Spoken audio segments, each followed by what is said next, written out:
Welcome to the Get Fit Guys quick and dirty tips to get moving and shape up. My name is Brock Armstrong and I'm the Get Fit Guy. And in this episode, we're going to look at some protocols that will not only ensure minimal levels of post-workout aches and pains, but we're also going to look at ways that you can allow your body to recover quickly and gain better fitness and strength from, well, that killer workout that landed you in this mess of pain. Now, since I published the podcast episode called 6 Reasons Recovery is Essential to Your Exercise Routine, I have received several questions from readers that are looking for more information on how to properly recover. So, in this episode, we're going to look at some of the protocols that will not only ensure that you have minimal levels of post-workout discomfort, but that will also allow your body to recover quickly and to gain better fitness and strength from being the dedicated mover and lifter that you are. But first, a little reminder on why recovery is important. As you learned in that previous podcast that I mentioned, our fitness builds and our muscles grow, and we become more fit and strong when our bodies are placed under, a certain amount of stress. Then, during the recovery period, after that workout or stress, the body repairs its fibers and it builds new blood vessels to those stressed areas. In addition, the energy-generating components of our cells, the mitochondria, develop a better work ethic, and even our bones step it up a notch. But, and this is a big but, none of these adaptations will occur if the body is not allowed to get the rest and recovery that it needs. Basically, exercising without recovery is a bit like trying to cook a steak without turning on the grill. You go through all the steak cooking rituals, but your meal is still going to be served raw. Often, when I tell one of the athletes that I coach that they need to take a recovery day, they panic and they think that I'm telling them they need to stay in bed or lay on the couch with a box of bonbons, and that causes alarm bells to ring in their well-trained brain. But that is far from what I intend for them to do. What I prefer is something called active recovery. The activity known as active recovery is simple. Rather than letting the inflammation, the swelling, and the muscle damage simply sit there like a lump after you've crushed a hard workout or a race, you move your muscles instead. An active recovery includes easy workouts that are the equivalent of no more than 60% of your maximum effort. In other words, very low to moderate intensity. This type of movement helps the muscles stay loose and can bring more blood flow to the areas with damaged tissue. This can help them heal faster and allow you to be better able to bounce back more quickly. Circulation of blood in and out of the stressed body parts improves the speed of recovery, and techniques that can improve that blood flow include cooling down after exercise, taking a walk or an easy bike ride, performing light stretching during or after each workout, alternating between warm and cool running water during your post-workout shower, taking an ice bath a while after your weight training workout or hard run, and even performing a light jog or a swim or an easy exercise routine the day after the hard workout. Now, active recovery has also been shown in studies to help your immune system by moving what is known as lymph fluid around your body, and that can make you less likely to get sick, even after a tough event or a long period of hard workouts. Now, when one of the athletes that I coach sees recovery day in their schedule, it often reads something like this. This is not a day to lay on the couch or to make up for a missed workout. Today is a day to actively focus on recovery. And then I break it down like this. In the morning, start with 10 to 15 minutes of foam rolling and massage ball. Hunt for every tight and sore spot and roll it out. Then move on to 10 to 15 minutes of gentle movement, stretching, and deep breathing. Then in the afternoon or evening, choose any or all of the following depending on the time you have available. Number 1, a cold, hot contrast shower of 20 seconds cool water, 10 seconds warm water, 10 times through, which equals 5 minutes in total. Number 2, a 30-minute sauna Or number 3, 20-minute ice bath cold water soak. Then, all day long, I suggest you eat and hydrate well. Focus on a variety of veggies, a decent amount of protein, and add in a few more carbs than usual, avoiding those inflammatory refined sugars, of course. So, now, with that in mind, let's examine each one of those techniques and also a few others in more detail. Let's start with foam rolling. You can go and check out the article called The Many Benefits of Foam Rolling for more info on this, but I also want to tell you about a study that was published in the Medicine and Science in Sport and Exercise that actually investigated whether foam rolling could reduce soreness and boost recovery. This study looked at how foam rolling protocols affected soreness following a squat workout. 20 men were split up into 2 groups, and both groups underwent a pretty serious squat workout that included 10 sets of 10 back squats at 60% of 1 rep max. Now, after the squats, both groups were evaluated for their soreness level, quadricep and hamstring range of motion, performance during a vertical leap test, and measurements of muscle electrical activity. Then, after the tests, half of the men did a foam rolling routine and the other half, just hit the showers. The study concluded that the foam rolling routine had 3 effects. 1, it significantly reduced muscle soreness. Number 2, it caused a significant increase in quadricep range of motion. And number 3, it led to better performance in a vertical leap test. Now, another study that was done at the Memorial University in Newfoundland looked at the immediate benefits that you get when you finish a foam rolling routine. And in this study, after only 2 minutes of foam rolling, quadriceps range of motion had increased by 10 degrees, where the control group, who didn't foam roll, only saw an increase of 1 degree. So, what makes foam rolling decrease soreness, speed up recovery, and increase range of motion? Well, it comes down to the movement of connective tissue.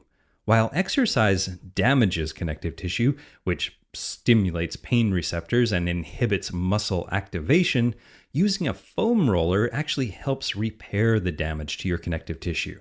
This has a direct effect on decreasing soreness and preventing a drop in performance after a hard workout.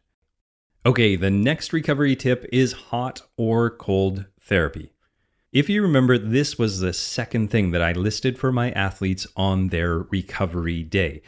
I include this for a few reasons. One being that growth hormone is crucial for repair and recovery of muscles, and research has shown that 2 20-minute sauna sessions, separated by 30-minute cooling period, elevates growth hormone levels 2-fold over baseline. Then 2 15-minute sauna sessions at an even warmer temperature, separated by a 30-minute cooling period, resulted in a 5-fold increase in growth hormone, and that is pretty important. Now, perhaps even more important, though, is that repeated exposure to whole body intermittent hyperthermia, or overheating, boosts growth hormone immediately afterward, and 2 one-hour sauna sessions for 7 days has been shown to increase that same growth hormone up to 16 times.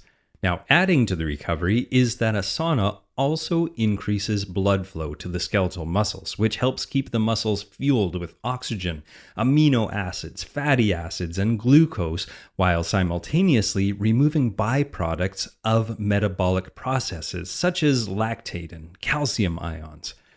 Then there are the benefits to your immune system. In Germany, sauna medical research showed that heat therapy is able to significantly reduce the incidences of colds and influenza. And both Finnish and German studies show that regular sauna bathing leads to a 30% lower chance of getting a cold. Now, on the other side of the temperature spectrum, a cold water soak after a workout enhances the recovery of muscle function. But, and again, this is a big but, cold water plunges immediately after training also appear to impair long-term muscular adaptations to resistance training. So, in a nutshell, a cold bath may help get you moving in the short term, but it may be at the cost of some of those long-term adaptations. But in any case, science still shows us that cold water exposure can restore muscles' contractile function and reduce soreness following collision sports like rugby. And both cold water immersion and hot-cold contrast therapy can help restore force production after performing some high-intensity interval training. And the icing on the cake is that cold water immersion also helps cyclists maintain their high performance when they're training hard or in some sort of multi-day event on consecutive days. And basketball players who also used cold immersion recovery from their games maintained a higher jump height on consecutive days. Now, the last workout on my recovery day list is to eat and hydrate well, because working out expends energy or calories, and that energy must be replenished before you are able to fully recover and get yourself ready for another workout. Now, a friend and mentor of mine, Mark Sisson over at Mark's Daily Apple, always says, eat the carbs you earn. While that often means eating fewer carbs, it can also mean eating more if you've trained hard enough to warrant them. It is important to remember that what you replenish depends on the type of exercise that you engaged in. And if you went for an easy bike ride or a long walk that burned primarily body fat, well, obviously you don't want to worry about replenishing that. But if you just crushed a 30-minute full body insert brand name here session that left you feeling weak as a kitten and sweaty as a Florida gator, well, then you probably have some glycogen or carbohydrate stores to refill in your liver and your muscles. Eating inadequate calories coupled with some of these intense exercise sessions can eventually send your body a "we're in trouble" signal. And this can cause your body to downregulate our anabolic hormones. So instead of growing the lean mass that we want and burning the body fat that we don't want, this state of so-called starvation can actually cause muscle atrophy and body fat retention, which is not what we are looking for at all. Now, as far as protein goes, I'm going to quote Monica Reinagel, the nutrition diva here at the Quick and Dirty Tips Network, from her podcast episode called How to Build More Muscle with Less Protein. And this is what she said. Building and repairing muscle tissue requires protein, and that's a nutrient that our bodies have to use as it comes in. We can't store it for future use. Whenever we eat foods containing protein, we get a little burst of muscle building activity. The amount of muscle you build is dependent on the amount of protein you take in at that meal. So, eating a little protein builds a little muscle. Take in more protein, build more muscle, but only up to a point. There was some research done by Douglas Padden Jones of the University of Texas, and it shows that muscle protein synthesis, which is your body's ability to use protein effectively, peaks at 30 grams of protein per meal. Now, anything above that is largely wasted in terms of its muscle building benefit. So that is a good place to aim whether you're using the preferred source of real food protein, powder, or you're getting it in bar form. And finally, dehydration is also one of the recovery enemies. So it's advised that you try to drink one 20 to 24 ounce serving of water for each hour of exercise that you engage in. Now notice that I didn't say sports drink, energy drink, or soda. I said water.